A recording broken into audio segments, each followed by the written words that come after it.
Welcome to the Unapologetic Man Podcast, the only podcast that's all about self-improvement, confidence, success, women, and being a man without making any apologies for it.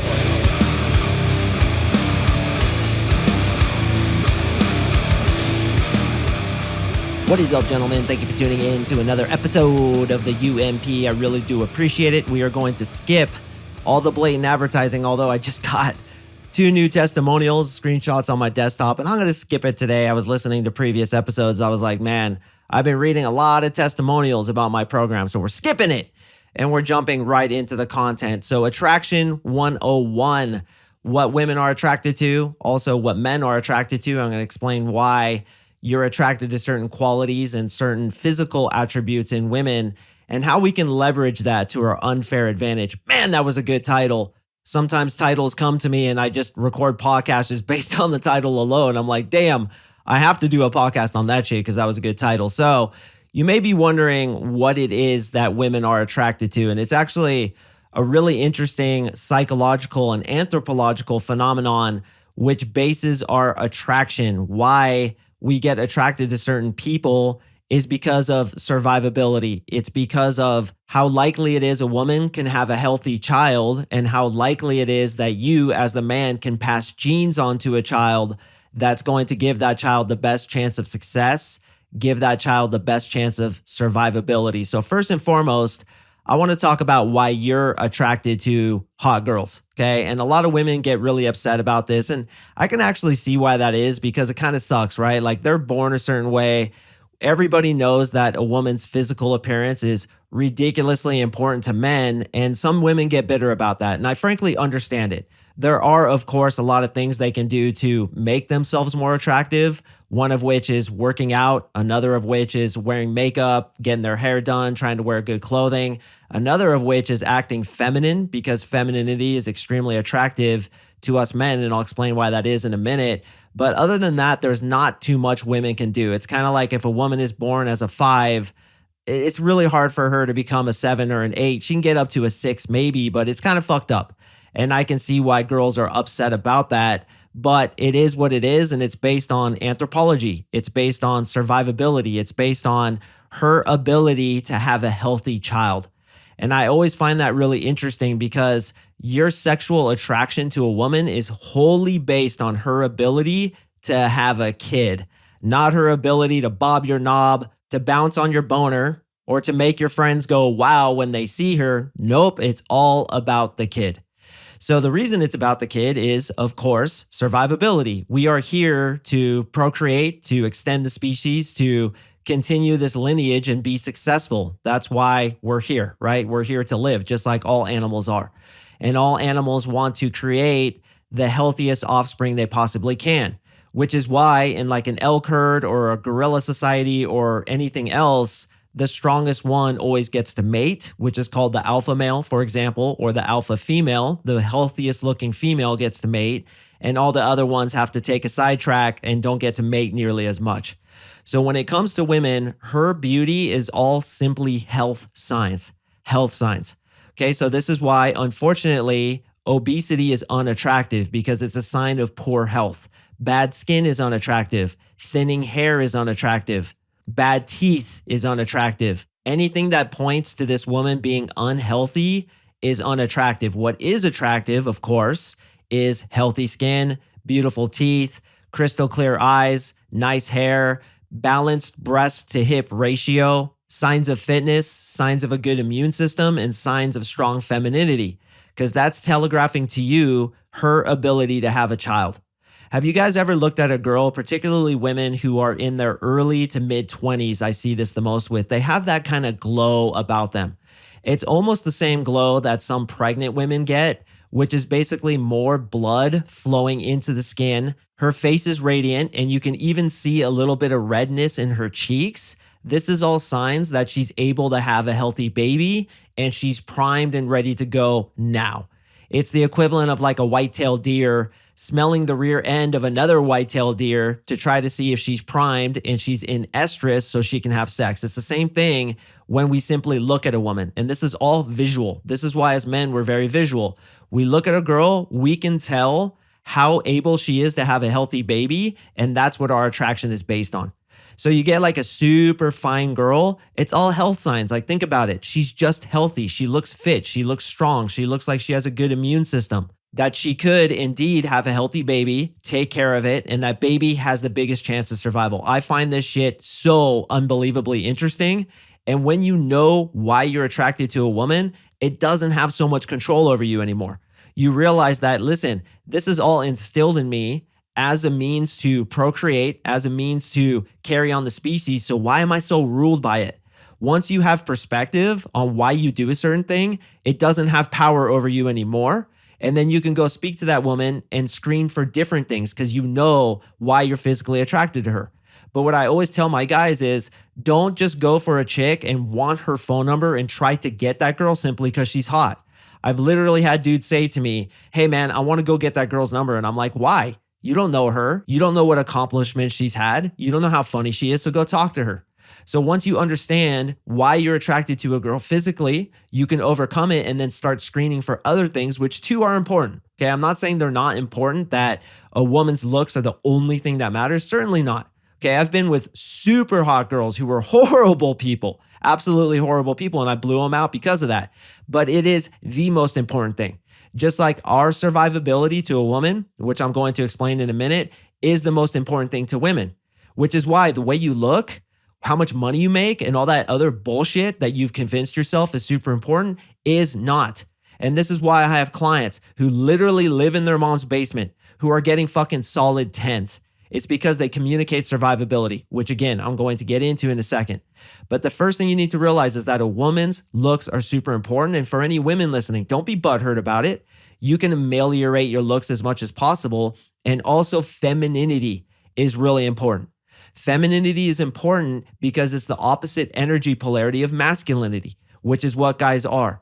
So a woman who's unattractive, if she can be super feminine, and I don't need to explain what femininity is, it's a certain way they talk, a certain way they move, a certain elegance that women have about them that we as men find extremely attractive. If they can ramp up their femininity, they will naturally become more attractive to men because that too is a sign of having a healthy baby.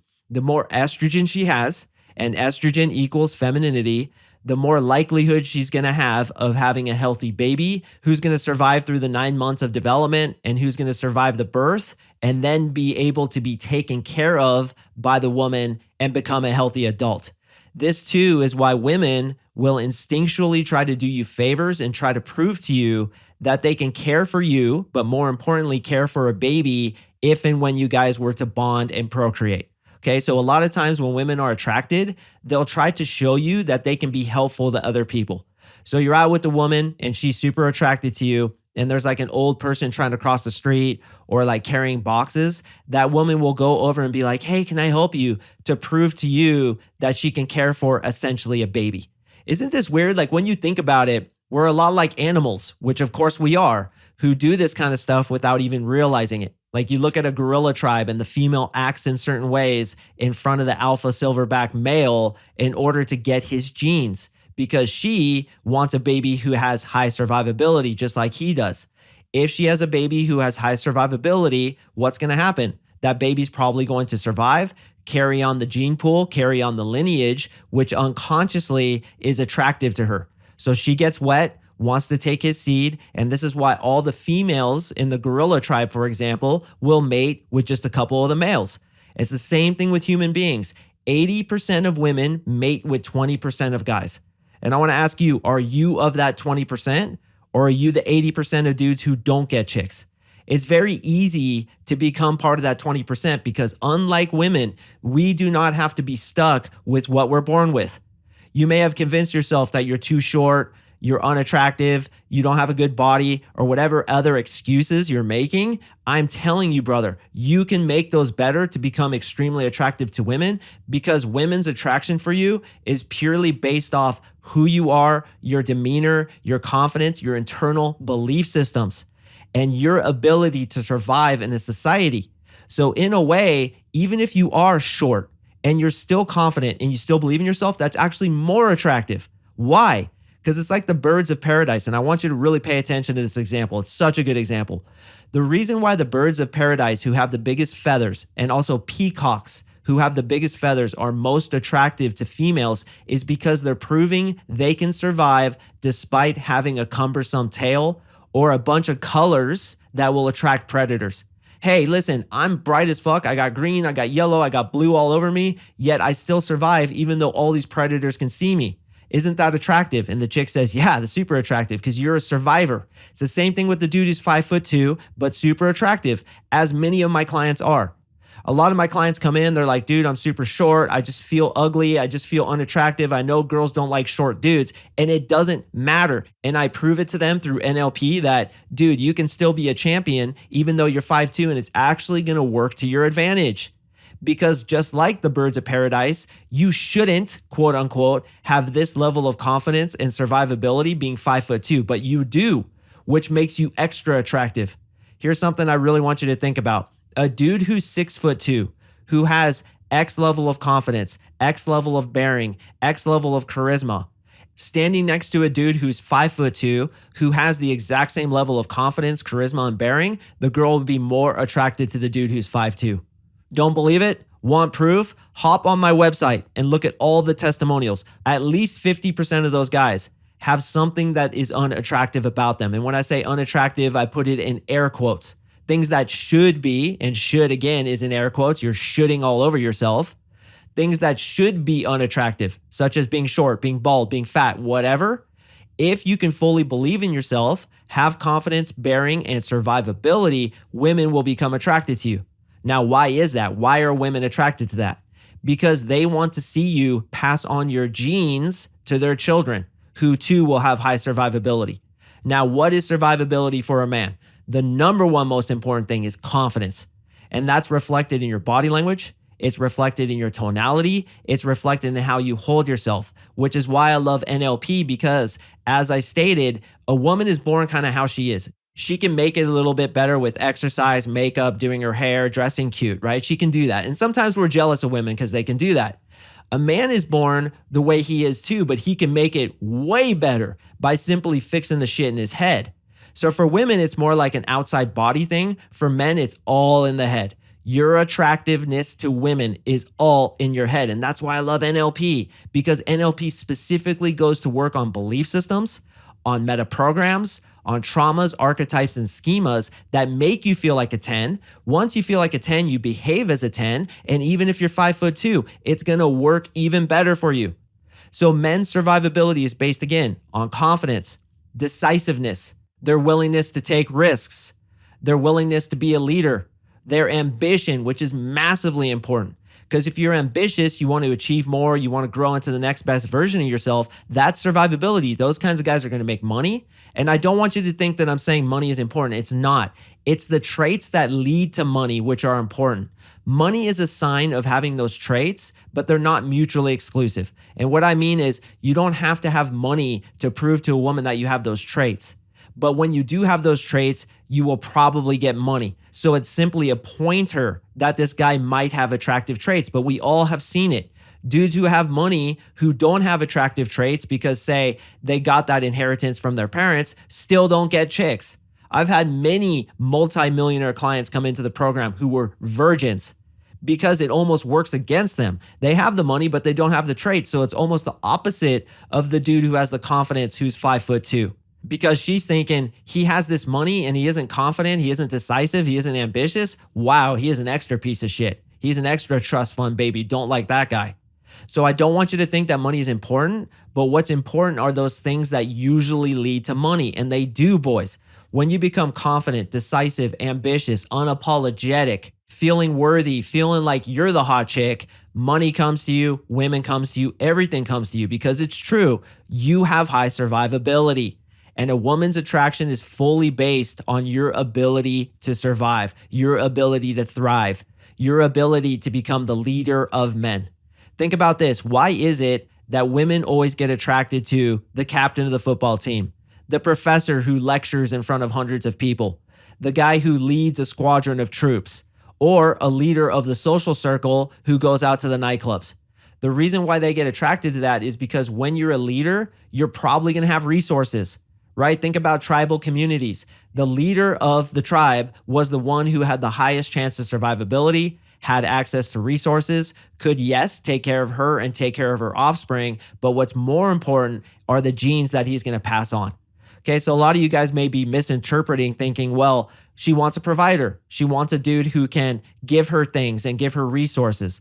That's true to some extent, but it's way more important. I'm talking 80% versus 20%, 80% more important that you pass on those genes. So I could have a lot of resources, going back to my rich guy with low confidence example, and that may surfacely make her somewhat attracted, but we all know what happens. She loses respect for him, and oftentimes she'll go cheat with a guy who, yes, lives in his mom's basement, who is super confident, sure of himself, has a strong frame, is the leader of men, super ambitious, just a fucking legend, which I'm trying to help you guys become. She'll go sleep with that dude and then have that dude's baby and make the other dude take care of it. This happens, and we can't blame women, just like women can't blame us for being attracted to them because of their looks. It's all based on survivability, anthropology, and 200,000 years of evolution, which has proven time and time again what makes our species survive.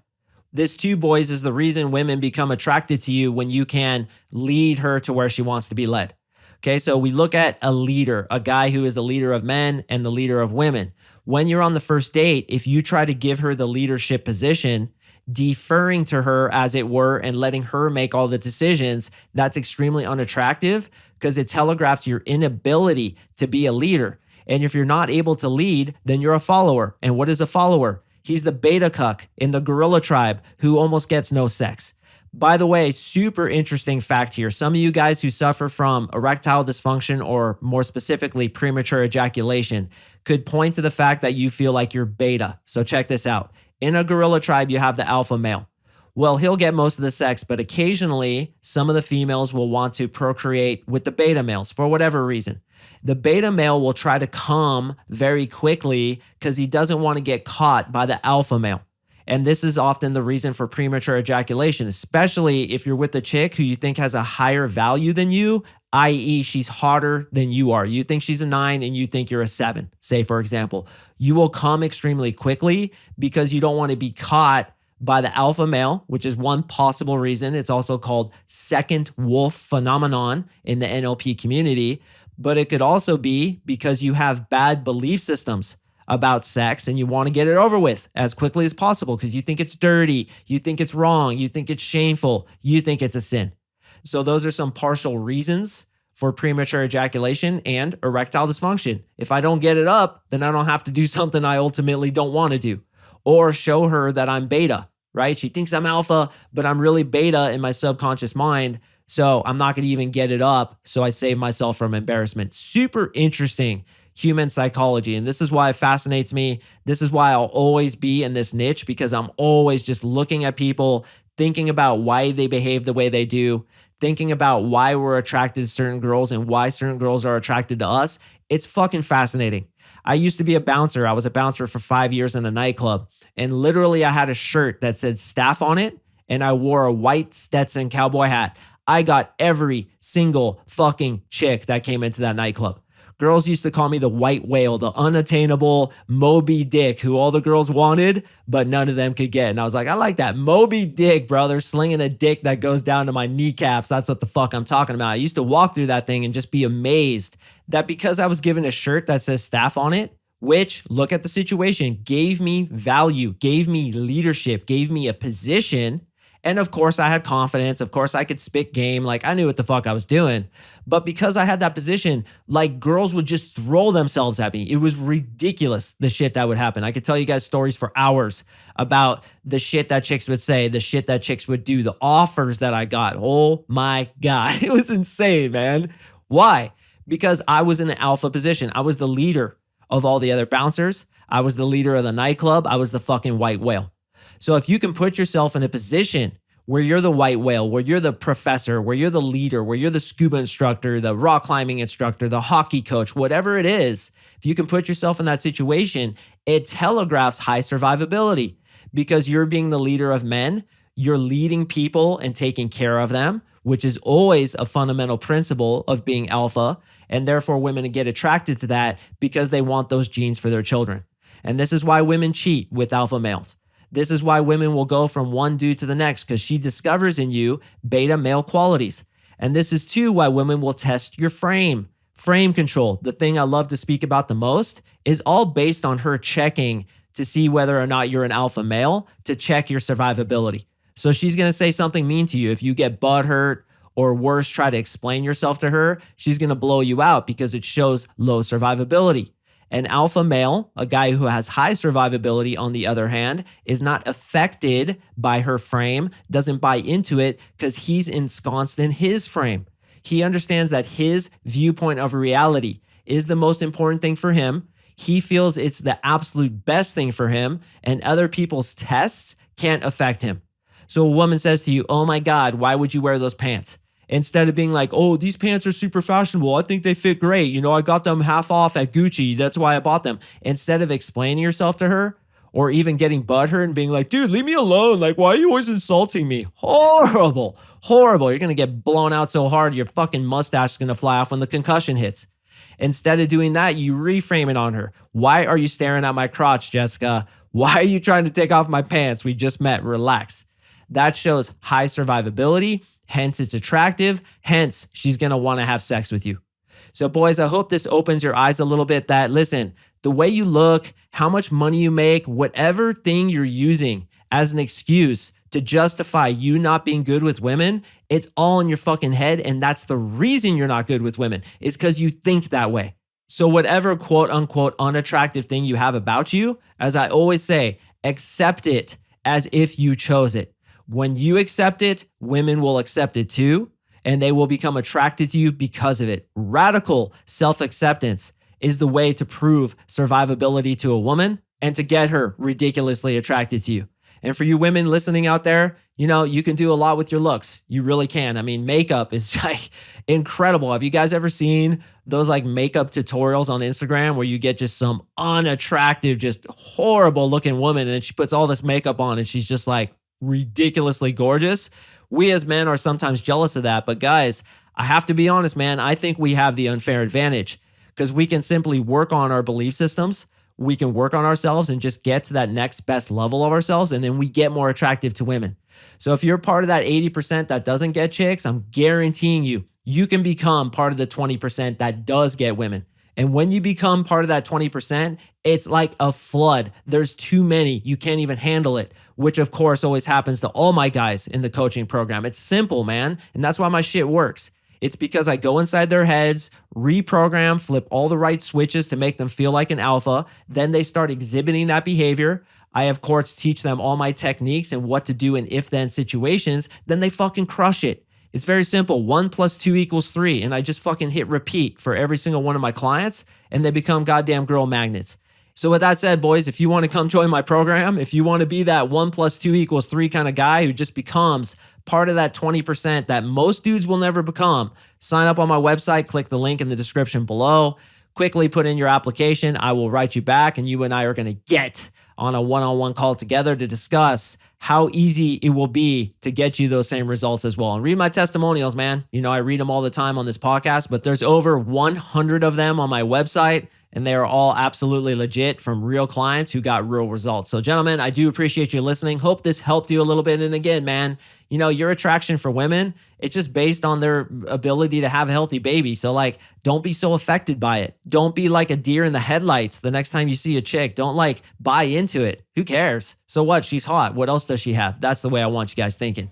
I drop podcasts on Mondays and Thursdays, so please make sure to stay tuned for the next one, and I will see you in the next episode.